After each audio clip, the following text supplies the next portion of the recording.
Muli namang itinanggi ni Senadora Laila De Lima na tumanggap siya ng drug money. Hindi na raw siya nagulat na tumestigo laban sa kanya si JB Sebastian na posibleng hindi raw kinaya ang panggigipit. Nanindigan ng Senadora na government asset si Sebastian at kasinungalingan din daw ang pinahiwatig ni Sebastian na may relasyon noon sina De Lima at Sanchez. Tama na yan. Babae po ako. Respetuhin nyo naman po ang pagkababae ko. Huwag naman ho yung ganon. Baka sa susunod na sasabihin nila lahat na naging security ko ay boyfriend ko. Wala pa akong lover ngayon. Wala pa akong boyfriend ngayon. Sana meron. Invent pa more.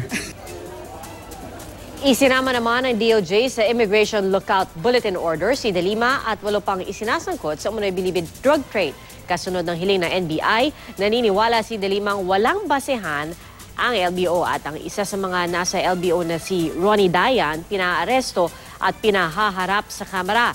Tinanggihan daw kasi niya ang subpoena para dumalo sa House hearing.